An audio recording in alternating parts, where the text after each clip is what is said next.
Assalamualaikum warahmatullahi wabarakatuh.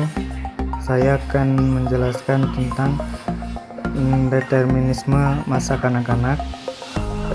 Sebelumnya saya akan memperkenalkan tokoh dari teori tersebut, yaitu pertama ada Geoffrey Edgar Solomon Gorir, lahir pada 26 Maret 1905, seorang antropolog dan penulis Inggris terkenal karena teknik psikoanalitik pada antropologi.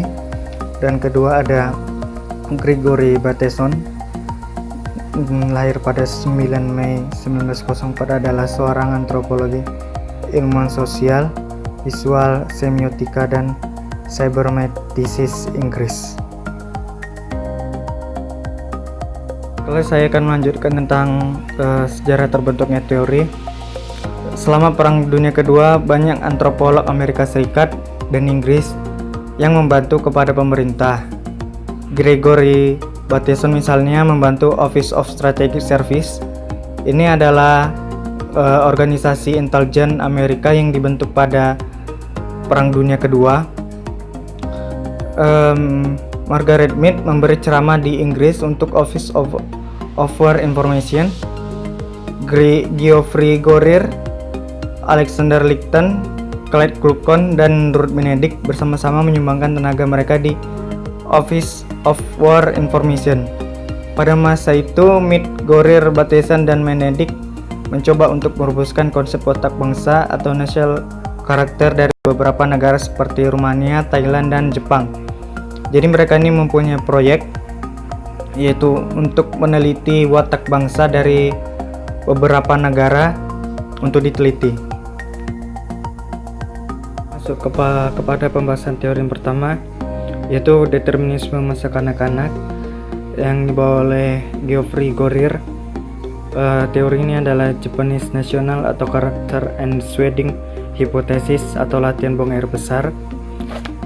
Teori ini diambil karena keterpakuan perhatian orang Jepang yang berkelebihan terhadap upacara kerapian dan ketertiban, sehingga dapat dibandingkan dengan sifat gangguan jiwa yang berbuat sesuatu di luar keinginannya yang menghinggapi beberapa orang di Eropa. Latihan buang air besar atau tail training adalah rasa kebencian sesuatu masih bayi yang dipaksa untuk melakukan sesuatu yang tidak ia mengerti karena harus mengendalikan otot lubang duburnya sebelum ia dapat menguasainya. Menurut Gorir, di balik sifat orang Jepang yang kelihatannya rapi dan tertib ini, ada keinginan besar tersembunyi untuk berbuat agresif. Upacara yang sifatnya teliti sebenarnya adalah saluran dari dorong hati yang berbahaya atau dangerous arts itu. Baiklah, saya akan menjelaskan tentang teori yang kedua yang dibawa oleh Geoffrey Gorir, yaitu determinisme masa kanak-kanak, The Great Russian Character atau hipotesa pembendungan. Teori ini diambil karena di dalam lapangan kehidupan lain dari anak Rusia tidak ada pengalaman yang dapat menimbulkan frustasi. Tetapi dalam hal gerak, bayi Rusia telah mengalami hambatan sebagai akibat adanya kebiasaan pembendungan pada anak kecil. Pembendungan dalam arti teori ini adalah sejak lahir, seorang anak bayi Rusia dibendung atau dibarat dengan selai kain panjang yang mengikat kedua tungkai bawahnya maupun kedua tungkai atasnya, lurus di kedua samping tubuhnya. Alasan yang diberikan untuk pembendungan ini adalah karena seorang bayi mempunyai potensi kekuatan yang sangat besar jika dibendung saat dapat menyakiti tubuhnya sendiri. Sebagai akibat adanya kekangan fisik ini, timbullah sifat manik depresif massal pada orang Rusia dewasa. Pada umumnya, sifat depresif timbul sebagai akibat terkekang perasaan selama dibendung, sehingga timbul putus asa. Sifat manik timbul sewaktu seorang anak Rusia dilepas dari bendungannya, sewaktu disusui dan memperoleh kasih ibunya. Itu sebabnya setelah dewasa orang Rusia senang dan pesta gila-gilaan dengan minuman-minuman keras. Teori yang ketiga, teori determinisme masa kanak-kanak yang dibawakan oleh Gregory Bateson, yaitu konsep seismogenesis interaksi dua kutub yang kontras. Menurut konsep seismogenesis ini, Seorang individu belajar dengan jalan mengambil alih pola watak atau characteristic pattern dari hubungan peran atau role dalam masyarakat tempat ia dilahirkan.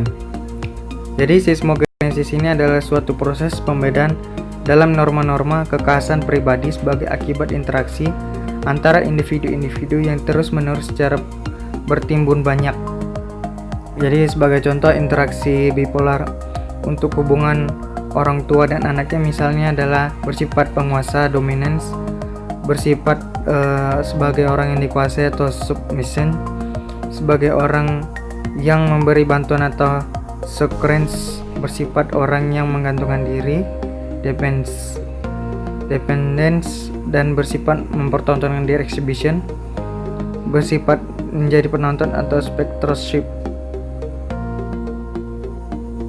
Masuk kepada pembahasan kelebihan dan kekurangannya. Yang pertama ada kekurangannya, yaitu hipotesa Gorer terlalu memaksa bersifat determinisme masa kanak-kanak. Kedua, sifat teori ini berbeda di tiap wilayah. Ketiga, konsep tak tetap dari teori. Kelebihannya adalah hipotesa Gorer menganggap bahwa 5-6 tahun pertama dari penghidupan seorang anak bayi penting pembentukan kepribadiannya dewasa kelak, adalah yang kini banyak dianut para ahli yang mempelajari perkembangan masa kanak-kanak. Kedua adalah waktu ada banyak kelemahan.